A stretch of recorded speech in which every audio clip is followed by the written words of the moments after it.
Hello, peoples. It's been a while since I've not done a update on YouTube, and just because life has been kind of crazy, working 4 to midnight and then dealing with roommate situations. Anyways, I thought I'd do a vlog today because I had one of the most craziest rental experiences in my life. Now, granted, I've only rented real estate for a little over 4 months now.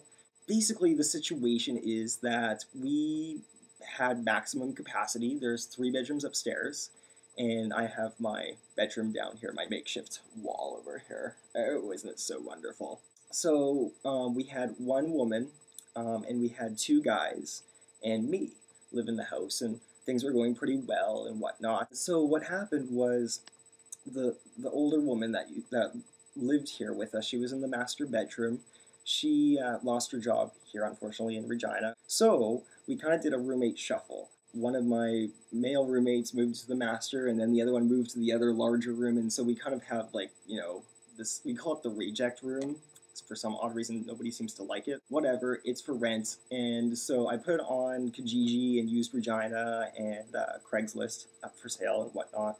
But basically, the way I work is the first person that pays for it gets the room, essentially, right? He pays for the room, and he said he was supposed to move in on Wednesday. Well, Wednesday was yesterday. Well, I guess it's now, today's Friday, so it's whatever. It was, yesterday. So yesterday when I was at work, I worked until midnight, and I came home, and I was kind of expecting him to be there, right? Because that was the end of Wednesday. So I looked in his room, there was nobody there, so I'm like, okay, whatever. I go to bed. Next thing you know, it's 6:30 in the morning.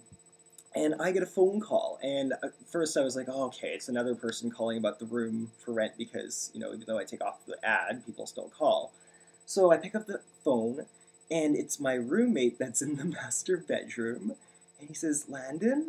I'm like, yeah. He says, Landon, I'm in my bed right now, and there's a woman in my bed, and I don't know who she is. She's got, a tattoo, and I'm like, okay, well, what happened last night? He's like, no, I went to bed early. I went to bed at 11 o'clock. I have no idea who this woman is. And he's giving me this, there's an intruder in the house, right? So I'm like, okay, whatever. I'm in, my freaking underwear, right? It's 6:30 in the morning, and I wrap myself up with my duvet cover. And so I walk upstairs, and my roommate is in the hallway, and he's basically yeah, so there's a girl in there, and there's, I don't know if the cat, went to the bathroom, but, there's, pee and poop on my, carpet in my bedroom. I'm like, oh my gosh. So anyways, we go into the bedroom, and he points where his bed is, and, in fact, there's someone under the covers. I open up the covers, and there's a random girl there. So what do? It's 6:30 in the morning. I'm like, okay, let's try to wake her up. So I'm, trying to push her and whatnot. She's just kind of, and then, try to take the duvet away or whatever, and she just keeps on tugging it back. I'm like, okay, this isn't working. So I'm like, okay, so is my roommate here? And he's like, well, yeah. I'm like, okay. So we go up to the door, and I knock on the new roommate's room, and I'm like, hello, and his voice is like, well, yeah, hi, what? And I'm like, there's a random girl in my roommate's bed. All of a sudden, behind the door, there's a female's voice that goes, what? And I'm like, oh my god, what the hell is going on? So the door opens up. There's this scantily clad female. Her eyes are all bloodshot and whatnot. The guy is sleeping on the floor with just like a sheet over him. He's not even sleeping on the bed. It was really messed up because we provided a bed. There was a futon or whatever. So anyways, she comes out, and I'm like, yeah, there's there's a girl in his room, in his bed. So we go into the room, and the woman, who I don't know who she is, she's like, oh, that ain't no random girl. That's my broad. That's my sweet pea. So we went up to the roommate that just moved in, and we were like, who are these people? What are they doing here? And the roommate's like, oh, I don't know, man. They came into my car and they wouldn't leave, and then they ended up being here, and I'm just like, okay, that's just the saddest story I've ever heard. That is retarded. You don't bring random people into the house, especially when it's your first night here. So anyways, we go up to the 2 women who are now really disoriented. They were on something. I don't know what. They're like, okay, you guys, you should leave. This is really creeping us out. So anyways, the one woman's like, okay, well, give us 2 minutes, whatever. So the roommate that's in the master bedroom and I go downstairs, and it's 6:45 now, and we're just like, what the heck is going on? And he's really creeped out. seriously, if I found like a naked chick in my bed, oh my god, I'd just lose it. Anyways, so we're downstairs and we're like, okay, like this is so weird, and we thought, okay, so there is like our basically my second roommate. So there's three guys living in the house, and then this new guy. But the second roommate is still in the middle room sleeping. So we're like, okay, we should give him a call on his cell phone, let him know what's going on. So we call on the cell phone, and my friend, my roommate in the master bedroom is like, there's like some crazy people here, whatever. So we go upstairs after a couple of minutes because the women aren't doing anything, and this other roommate who's in the middle room comes out of his room, and he's just like, and he looks at the two women, he's like, get the hell out of here, just like completely, and then all of a sudden just, shit hits the fan, right? So it's like, okay, now it's a domestic dispute. I go downstairs, call 911, because I don't know who these people are, weird, and so I call 911, tell them exactly what happened. We woke up, there's like these strange people here, whatever, please send the police here, we need to figure out what's going on. They're like, oh, should we send an ambulance? He told me that, they have bloodshot eyes. I'm like, no, but they seem disoriented, but I don't think an ambulance is required.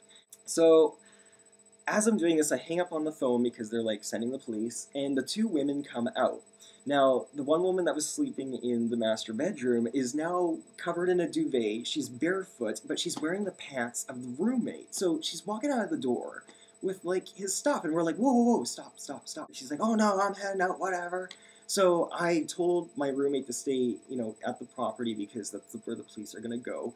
And I chase them. Well, I don't chase them. I'm like, in my underwear, and I'm like, still in my duvet, and I'm outside, like across like a major arterial road, and I go like I lose them at the university. So then I walk back. The roommate that just moved in, I met him in the parking lot, and he's like, okay, did you call the police? And I'm like, yes. And he's like, oh, okay, well, I gotta go to work. And I'm like, well, like, what time do you work? And he's like, well, at 9 o'clock, and it's only like 6:45 at this point. And I'm like, okay, like, just stay here because the police are coming. Anyway, he takes off, essentially. The police come, we make a statement, and the police basically said, okay, like, you three guys, you obviously don't know what's going on. We're gonna call this guy. Do you have his, like, identification and whatnot? I provide the identification and whatever, all his information. And so they go after him, and as the police officer is leaving, it's like, I think you better get another roommate. And I'm like, there is fecal matter in the master bedroom. Yeah, I'm getting a new roommate. So anyways, they left. We're still like really disoriented and whatever. And basically our theory is that, well, by the way, we basically changed the code of the lock, right? It was pretty simple. And then we basically bagged up his stuff. The only thing that he had was a blanket, a hat that kind of looked like a pimp hat, and like some sort of like jacket. And we were kind of like, okay, so either A, he picked up some prostitutes on like 12th Avenue or something, or he's a pimp. So either way, we don't want him in the house, and it was like the craziest experience ever. And like, I don't know, my roommate that's in the master bedroom, like his girlfriend is like freaked out. Like, I swear to God, she's gonna come over with like a Lysol and like, it was like the weirdest situation ever. I eventually fell back asleep and then went back to work, and it was just kind of like, did that actually happen? Like, it was weird. And we basically lost like a duvet and a pair of pants. And so what we're doing, because he paid his rent in full, we charge him for the 4 days that he reserved the room. We're charging him for the missing duvet and the missing pants, and I charged him like a damage for, like, I cleaned up the poop and whatever in the bedroom, and I'm assuming that it's one of the girls. She had some issues or whatever. I don't think it was the cat at all. If the cat was angry and needed to poop, it would poop on my bed. But anyways, we cleaned it all up, and basically we deducted all the damages and the costs and whatever, and luckily no one got hurt in the property. It didn't get damaged or anything. So basically, after everything was deducted, the $480 payment, we're giving him $76 back if he like shows his face back here. He hasn't yet, but I'm assuming later tonight he may. So that is the craziness that I have endured. And wow, it's only been like 4 months of like doing this. Like, I've never, like renting out real estate for income, and crazy experiences. We've had others too, and maybe I'll tell you them later, but this one definitely takes the cake. Anyways, that's my story. Hope everyone is doing well, and I might go back to bed. I don't know. I think this room might come back. We changed the lock and whatever, so. Oh my God, if there's a drive-by shooting because like the pimps are after me, well, you know what happened.